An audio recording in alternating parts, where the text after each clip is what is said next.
देख रहे हैं हिंदुत्व टीवी।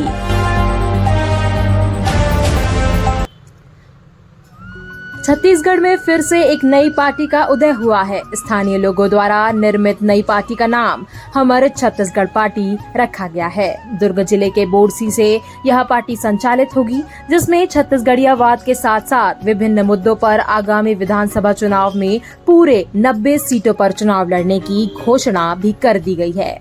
बुधवार को हमर छत्तीसगढ़ पार्टी के केंद्रीय अध्यक्ष लखन लाल साहू, उपाध्यक्ष राजेंद्र सिंह, महासचिव चिंताराम साहू, महेंद्र भट्टपहरी, गौतम सिंह ठाकुर, अश्विनी कुमार साहू और धमतरी जिला अध्यक्ष सुधीर गुप्ता ने प्रेस वार्ता लेकर पार्टी की गतिविधियों के बारे में बताया। कहा कि पूर्व में जिन पार्टियों ने शासन किया, उन्हें ना तो कृषि के लिए पानी उपलब्ध कराया और ना ही हर हाथ में रोजगार दे पाए।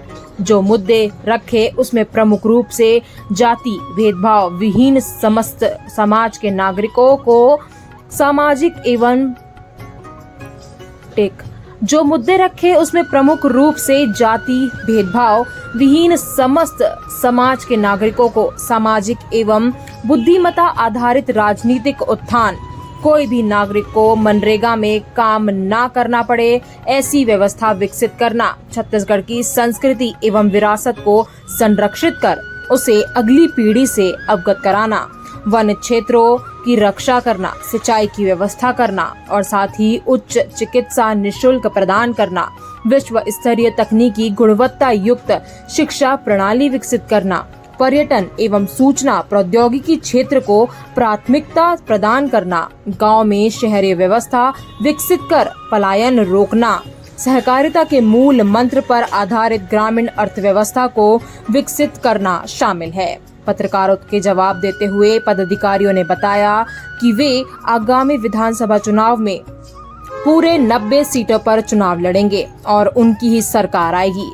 किसी अन्य पार्टी से समर्थन कहा कि अभी कोई विचार नहीं किया गया है। शराबबंदी, मूल छत्तीसगढ़िया धान समर्थन मूल्य जैसे विभिन्न मुद्दों पर जवाब देने से बचते रहे।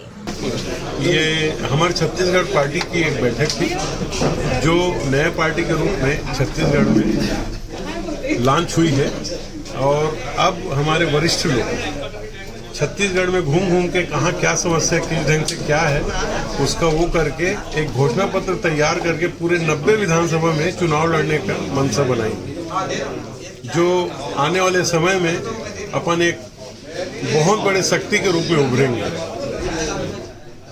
शक्ति बनाती है तो आपकी यहाँ धमतरी के लिए क्या प्राथमिकता रहेगी?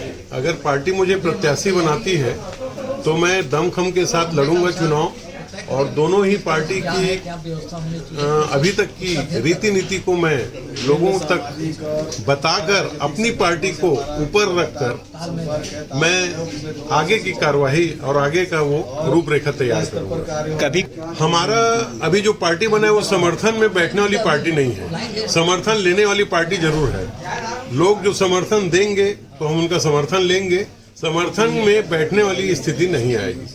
पार्टी नहीं है, हर पार्टी में मेहनत ज्यादा रहता ही है, मेहनत करेंगे तो फल मिलता है और एक छोटे से बीज में अपन उत्पन्न हो रहे हैं और एक विशाल पेड़ और विशाल का रूप में हम आके छत्तीसगढ़ में एक अपने आप को वो करेंगे, साबित करेंगे।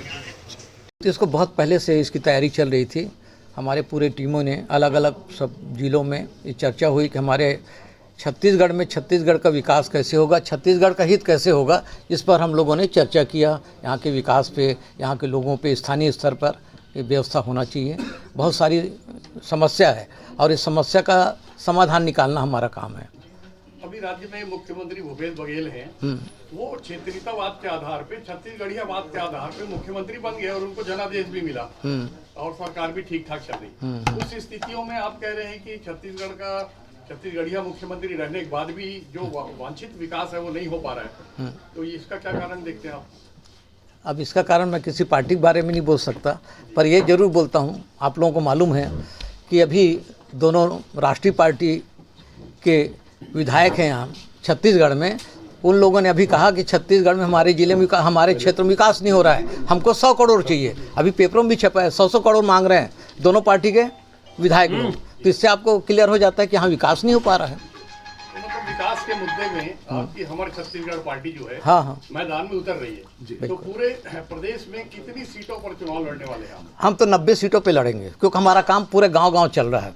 हम तो इस शहरों में अभी आए हैं, हमारा गांव क्षेत्र में आप कोई भी गांव में जाएंगे तो हमारा आपको सदस्य मिलेगा, क्योंकि हम लोगों से चर्चा पे काम किए हैं, उन लोगों की राय पे, उनके सुझाव पे। हमने 18 बिंदु अभी आपको दिए ना, इसी में है पूरा 18 बिंदु, जो क्या चाह रहे हैं, कैसा चाह रहे हैं। हम किसी पार्टी के खिलाफ नहीं हैं, ना हम किसी पार्टी के खिलाफ बात करेंगे, ना किसी व्यक्ति के खिलाफ बोलेंगे। हमारा काम है समस्याओं का समाधान कैसे निकलेगा, ये हमारा लक्ष्य है छत्तीसगढ़ का। किसी अन्य पार्टी से आप समर्थन लेंगे? जैसे आप अभी हमारा किसी पार्टी से कहीं बताए ना आपको, हम किसी पार्टी के बात हम इसलिए नहीं कर सकते, हमारा सोच अलग है। हम कहें यहाँ का समस्याओं का समाधान कैसे निकले, ये हमारा उद्देश्य है। क्योंकि हम अगर किसी पार्टी के खिलाफ बोलते रहेंगे तो हम तो उसी का वो है, हमको समर्थन लेंगे क्या? जैसे आप बसपा या किसी करने का? देखिए वो समय बताएगा क्या है कैसा है। अभी तो हमारा कोई उद्देश्य है नहीं, अभी तो हमारा ये उद्देश्य है कि यहाँ की जनता का समस्याओं का समाधान कैसे निकालना है। अरे हम तो बहुमत सरकार बनाएंगे, हम किसी की जरूरत ही नहीं पड़ेगी, जनता इसलिए हमारे साथ है। कितनी सीटें ला रहे हैं? हम तो 90 सीट पे चुनाव लड़ रहे हैं ना। ला कितनी सीटें? ला रहे हैं वो तो हम आपको बताएंगे ना, आज ही नहीं बता सकता, वो तो आप लोग बताएंगे इस चीज़ को कैसे कैसे करना है। दोनों ही राष्ट्रीय पार्टी जो छत्तीसगढ़ में है, हाँ। विधानसभा में है जी, दोनों में नाराजों की संख्या भी बहुत अच्छी खासी है। हाँ। तो आपकी पार्टी के संपर्क में कोई है क्या बड़े नेता? नहीं, अभी तो हमने किसी से कोई संपर्क में नहीं है, हम अपने जमीनी लेवल पे काम कर रहे हैं। किन मुद्दों को लेके जनता के बीच जाएंगे? क्योंकि 15 साल हाँ। भाजपा रही है और 5 साल अब कांग्रेस को भी हो गए, हाँ। तो दोनों मिला के 8 साल कांग्रेस, 15 साल भाजपा। अब वो कौन से मुद्दे हैं जो आप आम जनता, निचले लोगों के बीच लेकर जाएंगे? हमारा तो उद्देश्य यही है ना, जनता से जो संपर्क में है, जनता जो बात कर रही है, संवाद जो हो रहा है, जो संवाद हो रहा है उनसे, वही चीज़ों को लेकर हम आगे आ रहे हैं। पॉइंट नंबर 1 है जाति भेदभाव विहीन समस्त समाजों के नागरिकों का सामाजिक एवं बुद्धिमत्ता आधारित राजनीतिक उत्थान। इसका थोड़ा विवरण बताएंगे। इसमें सभी समाज अलग अलग कोई बटे नहीं है, हम तो सभी समाज को एक साथ लेके चलेंगे, हमारा उद्देश्य है। अच्छा, एक इसमें केंद्रीय एक मामला टकरा रहा है कि मनरेगा जो है, हाँ, मनरेगा जो है केंद्र सरकार का द्वारा संचालित है, हाँ। क्रियान्वयन एजेंसी राज्य सरकार है, राज्य सरकार है। लेकिन आप कहते हैं कि छत्तीसगढ़ में ये हालात पैदा ना हो कि मनरेगा जैसी व्यवस्था यहाँ विकसित हो। मनरेगा की व्यवस्था पे जिंदा न रहना पड़े हम आत्मनिर्भर करना चाहते मनरेगा हैं। में काम ना करना पड़े ऐसी व्यवस्था करेंगे। हाँ, आत्मनिर्भर करना चाहते तो हैं। आपके पास ऐसा कौन सा कार्यक्रम है जिसमें मनरेगा का विकल्प बनेगा? जिसकी योजना हम बना रहे हैं उसको बताएंगे हम। आप चुनाव के पहले हम सब सारी ग्रामीण चीज़ों को बता अर्थव्यवस्था देंगे। आधारित पत्र भी हाँ, अभी घोषणा पत्र बनाए नहीं हमने, अभी ग्रामीण लोगों की राय ले रहे हैं ना, अभी तो हर जगह राय ले रहे हैं। सुधारी चल रही है। हाँ, ग्रामीण बिल्कुल। अर्थव्यवस्था का जो निर्माण है, महात्मा गांधी का जो सपना है, उसके आधार पर किया जाएगा। कांग्रेस जो है विधानसभा स्तर पे जाके अपने घोषणा पत्र तैयार की थी, आम लोगों से, आम नागरिकों से, बुद्धिजीवियों से, समाज सेवियों से मिलकर। आप जैसे धमतरी जिला है तो यहाँ की कुछ समस्या या यहाँ के जो मांग इसमें स्टडी हुई जाती है, आपने अध्ययन किया है? चर्चा कर रहे हैं, सब जगह जा रहे हैं, चर्चा कर रहे हैं उस पर। और हमारे कुछ लोग हैं अभी किसान गांव में, बहुत लोगों से ऐसी चर्चाएं सब चल रही है। हाँ, बातचीत हुई है क्या कि यहाँ पे क्या प्रमुख समस्या है, क्या प्रमुख मांग है? धमतरी में बैठे हैं भैया, धमतरी में फिर से शुरू करेंगे और धमतरी के जिलाध्यक्ष नियुक्त कर दिए गए। हर जिला जिले अध्यक्ष में बना दिए, अपने अपनी बुद्धिजीवियों का रिपोर्ट एक- देंगे। वो आगे के प्रोसीजर है। जी, हर जिले में एक बुद्धिजीवियों का भी एक टीम बना के उनसे राय शुमारी की जाएगी। यहाँ का महासमुंद है, कांकेर है, यहाँ मेडिकल कॉलेज बन रहा है, लेकिन ये बीच का हिस्सा धमतरी छूट रहा है, जबकि यहाँ कई जिलों से और कई प्रदेशों के लोग इलाज कराने आते हैं। तो क्या ये प्रयास होगा कि आपके घोषणा पत्र में धमतरी मेडिकल कॉलेज की मांग का भी शुमार हो? पूरे प्रदेश में स्वास्थ्य की व्यवस्था इतनी लच्चर है कि आज तक हम अगर केंद्र शासन एम्स नहीं बनाती तो हमारे पास कोई बड़ा हॉस्पिटल ही नहीं है कि जिसमें इलाज हो सके। हम तो ये चाहते हैं कि हर जिला स्तर पर एक अच्छा हॉस्पिटल और एक अच्छा कॉलेज की स्थापना हो, जिससे कि लोगों को वहीं के वहीं उच्च स्तरीय चिकित्सा की सुविधा मिल सके। ये नेटवर्क होनी चाहिए। क्यों हम रायपुर की तरफ देखें, क्यों हम बॉम्बे की तरफ देखें, क्यों दिल्ली की तरफ देखें? ये हमारी पर योजना। आपकी पार्टी की राय क्या है? नक्सलवाद, विकास के राह से जो लोग भटक चुके हैं वही नक्सलवाद है। अगर मुख्य धारा में उनको जोड़ा जाए तो नक्सलवाद की समस्या कोई बड़ी समस्या नहीं। आज तक नक्सलवाद के नाम पर केवल राजनीतिक पार्टियों ने गुमराह किया है और उस धन से अपना हित संवर्धन किया है। अदरवाइज़ नक्सलवाद में भी वही हमारे जैसे आदमी जुड़े हुए हैं, हमारे जैसे इंसान हैं, उनके भी कुछ मूलभूत आवश्यकता हैं। प्रगति होगी, धीरे धीरे नक्सलवाद समूल नष्ट हो जाएगा। विकास की राह तो आगे बढ़ाएं। हमने विकास को कागज़ों में ही रखा नक्सलवाद क्षेत्र में, हमने मूलभूत आधार पर वहाँ नीचे तक के ले गया ही नहीं, ये ले जाने की आवश्यकता है। ये आपके वरिष्ठ पदाधिकारी ने बताया कि हम आरोप प्रत्यारोप और इस तरह की राजनीति में नहीं जाएंगे, लेकिन आप बता रहे हैं कि नक्सलवाद के लिए जो आने वाला फंड है उसमें गड़बड़ी होती है, जिसकी वजह से पैसा पूरा नहीं पहुंच पाता। और मैं फंड की बात नहीं किया, नक्सलवाद को समूल नष्ट करने की जो कार्य योजना है उसका प्रॉपर क्रियान्वयन नहीं हो रहा है, जिससे कि जो गुमराह लोग हैं, जो नक्सलवाद की तरफ आकर्षित हो रहे हैं, उनको हम आज तक संतुष्ट नहीं कर पाए। उनकी जो मूलभूत भावनाएं हैं उसका अध्ययन करके हमने उस राह पर रास्ता नहीं तय किया। इसलिए ये समस्या धन की कमी नहीं है, लेकिन योजना का क्रियान्वयन प्रॉपर स्थिति पर नहीं हो रहा है, जिसके चलते नक्सलवाद खत्म नहीं हो रहा है। अदरवाइज जो कोई ज़्यादा समय नहीं लगे, हमारे जैसे इंसान है भाई, नक्सल कोई बाहर से आए हुए थोड़ी लोग हैं आसमान से। भटके हुए नौजवान ऐसा जी हाँ, बिल्कुल बिल्कुल, हमारे प्रदेश की ही जनता के बीच के तो लोग हैं ना, उन लोग कहाँ बाहर से कोई आया, आसमान से तो नहीं टपके। आपने कहा किसानों से भी आपकी बात हो रही है, किसानों को सरकार 2500 दे रही धान का, आपकी पार्टी क्या इस कीमत को वही रखेगी, कम करेगी, बढ़ाएगी? आप छत्तीसगढ़ डिक्लेयर किया जाएगा, और कौन से समय के इंतजार में? हम घोषणा पत्र में लाएंगे भैया। अगर अभी से हम ये कह देते हैं कि हम इसको इतना बढ़ा रहे हैं या उतना घटा रहे हैं, ये उचित अच्छा नहीं। ये बता दीजिए कि जो मिल रहा है वो उचित है कि कम है? हमारे अनुसार तो उचित नहीं है। कम है या ज्यादा? कम है। कम है। हम तो ये बोल रहे हैं कि इस पे और किसानों को अच्छा मूल्य मिलना चाहिए, लेकिन केंद्रीय मूल्य के अनुसार ही समर्थन मूल्य तय होता है। फिर भी हम दोनों चीजों को अपने स्तर पे तय करने की कोशिश करेंगे और बढ़ाएंगे इसको। आपको ऐसा लगता है कि 2500 रुपये धान मूल्य पूरे देश में कहीं नहीं ले जाए, यहाँ दिया जा रहा है, और भूपेश बघेल सरकार अगले सत्र में 2800 रुपये देने वाली, तो आप क्या 3000 रुपये क्विंटल की घोषणा करेंगे? क्यों नहीं, उससे हम ऊपर भी जा सकते हैं। अगर हमारी जो घोषणा समिति आएगी तो हम उससे ऊपर भी जा सकते हैं। हम ये भी नहीं बोल रहे हैं कि 2800 रखेंगे, हम उससे ऊपर भी जाएंगे, ताकि हम किसानों को उस लायक बना सकें कि वो अपने आप में समर्थन मूल्य के लायक उस धान को बेचने के बाद अपनी स्थिति सुदृढ़ कर सके। आपका घोषणा पत्र कब तक आएगा? कि चुनाव को 6-7 महीने रह गए, तो हम उसी समय देंगे ना, नहीं तो हमारे घोषणा पत्र छत्तीसगढ़ की संस्कृति और विरासत को ऑलरेडी करोड़ों रुपया खर्च करके राज्य सरकार उसको विकास कर रही है, तो आपका क्या कॉन्सेप्ट है, आप लोगों का क्या विजन है संस्कृति और की विरासत को सुरक्षित करने का? हमारी छत्तीसगढ़ की सांस्कृतिक विरासत बहुत ही पुरानी और बहुत ही समृद्ध है, लेकिन बीच में जो ये स्थिति आई है, केवल कागज़ों में हम संस्कृति और विरासत को क्रियान्वित करने की बात दर्शा रहे हैं, लेकिन हमारे युवाओं के बीच, हमारे आज के जनरेशन के बीच हम छत्तीसगढ़ की संस्कृति को आत्मसात करवाने में असफल रहे हैं।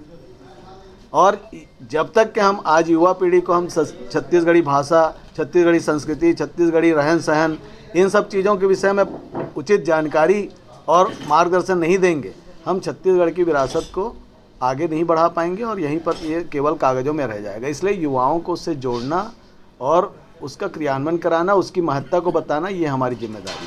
वन क्षेत्रों की रक्षा, कृषि भूमि की सुरक्षा किस योजना के तहत करेंगे? हमारा 80% जो यहाँ की जनता है वो कृषि पर आश्रित है। रकबा की कमी नहीं है, कमी क्या है कि हम 12 महीने फसल के लिए आवश्यक मूलभूत सुविधाएं जैसे पानी है, संरक्षण है, जैसे मवेशियों से संरक्षण है, ये सब चीज़ें हम नहीं दे पा रहे हैं। आज आप देखें गौठान आज क्या स्थिति में, गौठान के नाम पर पैसे इशू हो रहे हैं, लेकिन सड़कों में गाय भैंस चल रहे हैं। ठीक है, तो ये व्यवस्था नहीं चाहिए कि कागज़ में रहे। हम अगर किसानों को प्रॉपर मूलभूत सुविधाएं देंगे, वनों के जो वनोपज है उसको संरक्षित करके उचित मूल्य दिलवाएंगे, तो अपने आप हमारे देश की जनता, हमारे किसानों की समृद्धि बढ़ेगी।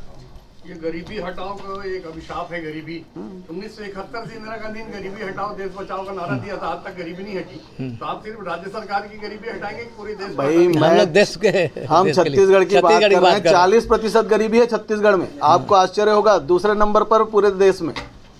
ठीक है, आज 22 साल हो गए आज अपना इसको राज्य बने हुए, लेकिन हम 40% गरीबी पे जी रहे हैं।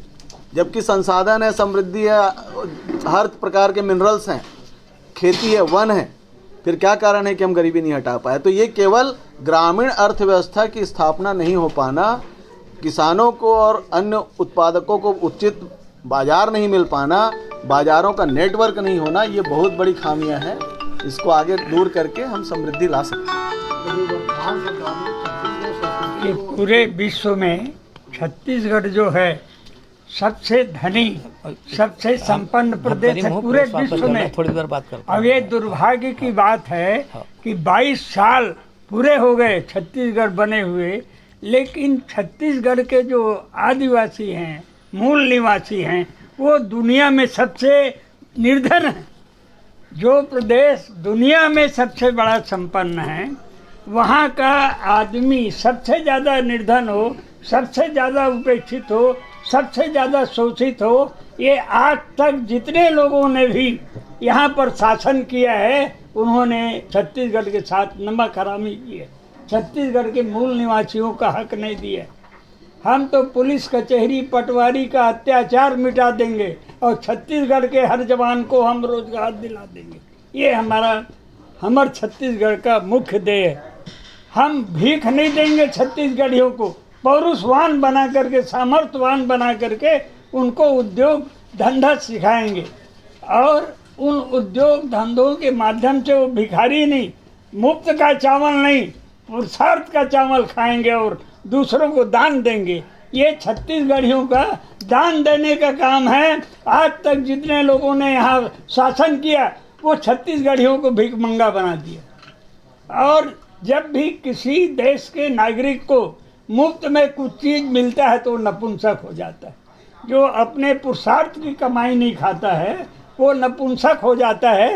हम इस नपुंसक पने को हमार छत्तीसगढ़ पार्टी के माध्यम से दूर करेंगे और छत्तीसगढ़ के गली गली में जाके अलग जगाएंगे। अन्यायी अत्याचारी को छत्तीसगढ़ से भगवाएंगे। हम छत्तीसगढ़ के हर जवान के दिल के धड़कन आगे हैं, हम छत्तीसगढ़ के बागी। ये हमारे छत्तीसगढ़ पार्टी का मुख्य।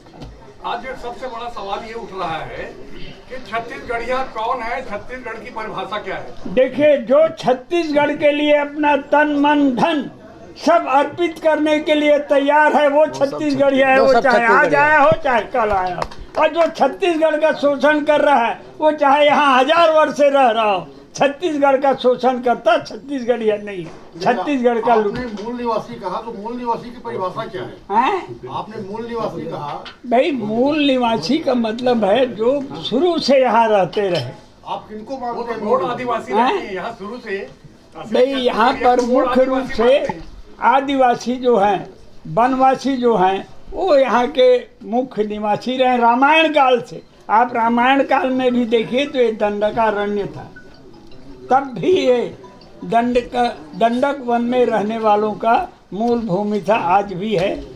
एक मांग और चल रही है, दंडकारण्य राज्य बनाने की मांग चल रही है, क्या आप उसका समर्थन? नहीं, देखिए, दंडकारण्य और कोई चीज बनाने की जरूरत नहीं है। जो शोषण हो रहा है, उत्पीड़न हो रहा है, उसको रोकने की जरूरत है। दयानतदारी के साथ जो छत्तीसगढ़ के लोगों को न्याय दिला सकता है, जिनको संबल बना सकता है, उनको पुरुषार्थी बना सकता है, भिखमंगा नहीं। वो खुद अपने धान का मूल्य खुद निर्धारित करे, सरकार नहीं। ये किसी भी मतदाता को हर प्रकार से गुलाम बनाने की प्रवृत्ति है। भीख देने की बात है, धान के मूल्य, किसान खुद इतना संपन्न हो जितने में चाहे उतने में धान बेचे, किसी सरकार पर वो भरोसित न रहे। शहरी जीवन से तंग आकर लोग गांव की तरफ जाना चाह रहे हैं। शहरी जीवन से तंग आकर कंक्रीट के जंगल से निकलकर प्राकृतिक वातावरण में लोग गांव जाना आज पसंद कर रहे हैं। और आपके ये जो चुनावी घोषणा पत्र है या जो विजन है, इसमें कहा गया कि गांवों में शहरी व्यवस्था विकसित करना, तो गांव भी शहर जैसे हो जाएंगे तो हम मिलेगी कहाँ? वनवासी जीवन को सामंजस्य में गाँवों में ऐसा करना चाहते हैं। आज के डेट में क्या हो रहा है, युवा शहर की तरफ पलायन कर रहे हैं। गांव में जो लोगों की संख्या धीरे धीरे गांव से हटके शहर की तरफ आ रही, शहर की आबादी का लोड बढ़ते जा रहा है। कारण क्या है कि हम जो मूलभूत सुविधाएं हैं वो गांव के अंदर हम विकसित नहीं कर पा रहे हैं, इसके चलते लोग यहाँ पर शहर की तरफ जा रहे हैं। हमारा उद्देश्य ये है कि वहाँ पर मूलभूत सुविधाएं विकसित हो, स्वच्छ पेयजल मिले, वहाँ के वातावरण सही हो, नाली, नल, रोड, इन सब चीज़ों की व्यवस्था हो और ग्रामीण बाजार के माध्यम से हर वो चीज़ें वहाँ पर उपलब्ध हो जो हमारे दैनिक ज़रूरत की आती हैं, रोजगार के अवसर हों, तो अपने आप पलायन रुकेगा, तो गांव में भी विकास आएगी, शहरीकरण होगा। लेकिन इतना ज़्यादा नहीं कि हम शहरीकरण के लिए भाग रहे हैं, गाँवों को उसके हिसाब से मिलना चाहिए। एक आखिरी सवाल छत्तीसगढ़ की संस्कृति के संवर्धन के लिए बहुत काम हो रहे हैं, ये हर कोई इस बात को स्वीकार कर रहा है, लेकिन छत्तीसगढ़ी साहित्य और छत्तीसगढ़ी भाषा के संवर्धन के लिए या विकास के लिए अभी तक कोई काम नहीं हुआ। जैसे आपने कहा कि हर युवाओं को छत्तीसगढ़ी बोली बोलना चाहिए, उसमें रंग ढंग के लिए, लेकिन वो आज तक नहीं हो गया। तो क्या आप इस पर फोकस करेंगे कि इसका कारण क्या समझते हैं? उसका कारण आप बताइए कि क्यों नहीं हो रहा है। मैं पूछना चाहता हूँ कारण क्या है, आप भी जानते हैं। जब बच्चा नर्सरी या KG1 में जाता है, आप साउथ इंडिया की बात सोचिए, वहाँ पर मातृभाषा का एक वहाँ पर सब्जेक्ट रहता है। हमारे यहाँ छत्तीसगढ़ मातृभाषा का कोई सब्जेक्ट है क्या नर्सरी या इस लेवल पर? नहीं है। जब उसको ज्ञान ही नहीं है उस चीज़ का, तो फिर आगे छत्तीसगढ़ी की संस्कृति को क्या समझेगा और वो कैसे समझेगा कि मैं छत्तीसगढ़िया हूँ, गर्व करेगा। तो आपकी क्या योजना है? हम उसी तरीके से ग्राउंड लेवल पर प्लेटफॉर्म तैयार करके ऐसा करें कि हमारा युवा जो है आगे बढ़कर छत्तीसगढ़िया होने के गर्व करे और उस चीज़ को स्वीकार करे। हमको बहुत अच्छा लगता है जब अमेरिका में छत्तीसगढ़ के लोग मिलकर वहाँ पर एक छत्तीसगढ़ का बहुत बड़ा क्लब बना के रखे और छत्तीसगढ़िया गर्व से कहते हैं, लेकिन वही स्थिति छत्तीसगढ़ में नहीं देखने को मिलती। यहाँ पर युवा कोई छत्तीसगढ़ी बोलते नहीं दिखता हमको। ये लंदन में भी हम लोग रायपुर में हैं तो हम लोग ब्राह्मण पारम बड़ा छत्तीसगढ़ी हम बोलते हैं, लेकिन बाहर निकलो यूनिवर्सिटी में छत्तीसगढ़िया बढ़िया बोला जाता है, लेकिन बाहर निकलो तो पता चला छत्तीसगढ़ी गायब हो गया। तो छत्तीसगढ़ी भाषा और बोली को आपकी सरकार बनती है तो क्या बिल्कुल मान्यता दी जाएगी और उसके प्रचार प्रसार के लिए और आत्मसात करने के लिए भी कार्य किया जाएगा। आपके सहकारिता के माध्यम से राज्य की बहुत सी समस्याएं हल हो सकती है, हो सकती है, आपने किया है। हाँ, हो सकती है। तो इसके लिए क्या विजन है आप लोग का? सहकारिता आंदोलन के माध्यम से समस्याएं जैसे महाराष्ट्र में मजबूत है सहकारिता, छत्तीसगढ़ में मजबूत हो, इसके लिए क्या विजन है आप लोग? इसको सहकारिता का हम बाजार वो करेंगे, हमारा इसमें प्रबंध संस्थान बनेंगे, तो इसमें बहुत सारे काम जो युवाओं को उस सहकारिता से जोड़ना है। और सबसे बड़ी बात है, हम पाठ्यक्रम में जोड़ना चाहते हैं सहकारिता को, इससे कि आम पब्लिक, आम युवा उससे जुड़ सकता है। ये हम बहुत पहले से कर रहे हैं इसको प्रयास। जिलाध्यक्ष महोदय से सवाल है। धमतरी में 3 विधानसभा है और 2 में भाजपा और 1 में कांग्रेस है अभी, तो तीनों विधानसभा पे जैसे बताया कि 90 सीट पे लड़ना है, तो तीनों विधानसभा में इस पार्टी के कैंडिडेट खड़े तो किस प्रकार की आपकी क्राइटेरिया होगी उनके लिए और क्या ढूंढेंगे? क्योंकि अब तो यह नया आया है, तो क्या आपको कैंडिडेट अभी कमेटी तय करेगी उसको। कल हमारी नियुक्ति हुई है, कमेटी तय करेगी और अब जो कमेटी बनेगी वो तय करेगी सारे क्राइटेरिया को। रह गई बात मेरे जिलाध्यक्ष बनने के बाद मुझे जो भी दिशा निर्देश मिलेगा उस हिसाब से मैं काम करूंगा, लेकिन यह तय बात है कि तीनों जिले को मैं अच्छी तरह जानता हूं, वहां के नेताओं को जानता हूं, तो किसका क्या है वो सब मैं समय आने पे। क्या माना जाए कि एक उम्मीदवार आप ही होंगे? अब वो देखिए पार्टी तय करेगी इसको, अपन तो कुछ बोल ही नहीं सकते। इनका मूल सवाल ये था कि प्रत्याशी चयन का मापदंड क्या? मापदंड तो ये रहेगा भैया कि साफ सुथरा व्यक्ति हो, लेकिन आजकल ढूंढने में मिलेगा नहीं वो वही ढूंढना है, वही ढूंढना है अपने को। अब मुझे कि किस स्वच्छ छवि हो बना है मुझे और लेकिन हमारे पार्टी की जो मूल भावना है उसके अनुसार काम करने के लिए तैयार, सशक्त दावेदार खड़े करने का प्रयास करूंगा। और धर्मांतरण पर आपका व्यू क्या होगा? धर्मांतरण तो हो रहा है, खुलेआम हो रहा है, उसको रोकना है। क्या है उसको रोकना है, बस वही उद्देश्य है। आपकी पार्टी 90 सीटों पर चुनाव लड़ेगी, मेन मुद्दा आता है फंडिंग का, भारी भरकम फंड लगेगा। सबसे बड़ी बात ये है, एक मिनट वो पूछ रहा है उसको, एक मिनट इनकी व्यवस्था सोर्स क्या होगा? आप मानते हैं कि चुनाव में बहुत ज्यादा खर्च होता है, बिल्कुल होता है, हर पार्टी का, लेकिन आप देखते हैं कि जो खर्च दिया जाता है वो तो बहुत कम दिया जाता है, 20 लाख 50 लाख। आप कैसे बोल सकते हैं बहुत ज्यादा खर्च होता है? वो सब क्लाइमेक्स वाला रहता है। लेकिन अभी आप प्रेस वर्क कर रहे हैं, तो जितना भी उचित रूप से जो खर्च करेंगे, जितना उचित होगा, जो पब्लिक के बीच पहुंचने के लिए जो आवश्यक होगा, उन्हीं खर्चों पर ध्यान दिया जाएगा। क्योंकि हम सुचिता की बात कर रहे हैं तो फिर हम उसी प्रकार से रास्ता चलेंगे तो कैसा चलेगा? स्वच्छ छवि के लोगों को लाना है और जनता उसको स्वीकार करे, ऐसे लोगों को लेकर आना है। तो जो जनता के बीच का आदमी उसके लिए प्रचार प्रसार किया, उसका तो कहाँ पड़ती है, वो तो जनता के बीच का व्यक्ति है। शराबबंदी पे हम अभी कोई चर्चा नहीं कर सकते। शराबबंदी बहुत बड़ा इशू है और जो सरकार अभी चल रही है वो तो कितने दिनों से शराबबंदी करना चाह रही, नहीं कर पाई। हम उस पर देखेंगे कहाँ क्या वो है, उसके हिसाब से धीरे धीरे ग्रेजुअली उसको घटाया जाए और उसके बाद बंद किया जाए तो ठीक रहेगा। हमारा स्टेट के जो बड़े बड़े इशू हैं आपका अभी तक उसमें कोई स्पष्ट लाइन नहीं बन पाई, चाहे धान का सवाल मैंने किया, चाहे नहीं धान पर स्पष्ट हमारी नीति है। आप धान की बात क्यों करते हैं? हमारे छत्तीसगढ़ में ज़्यादातर लोग एक फसल लेते हैं। आपके धमतरी बेल्ट को छोड़ दीजिए, एक फसल लेते हैं, एक फसल केवल धान के फसल लेते हैं और उस पर मांग करते हैं कि हमको 2800 मिले, 3000 मिले, 3200 मिले, 3400 मिले। ऐसा क्यों नहीं सोचते आप कि ऐसा नेटवर्क प्रस्तुत किया जाए इसमें खेती का कि हमारा किसान 3 बार फसल ले तो 1500 रुपये भी धान का मिलेगा कि उसको तो 4500 रुपये साल भर में कमाएगा वो, ठीक है ना। तो इस तरीके की योजना लानी है। धान के रेट के विषय में आप बात मत कीजिए, ओवरऑल फसल और ओवरऑल किसान की समृद्धि की बात कीजिए, ठीक है। आप सही मानते हैं गलत मानते हैं? किसी भी लोकतांत्रिक व्यवस्था में निरंकुशता लाना एक प्रकार से वो गलत होता है। तो ये लोकतंत्र सेनानी जो 19 महीना जेलों में रहे, उनको सम्मान निधि मिले, क्या उसके लिए कुछ प्रयास आपके घोषणा पत्र में होगा?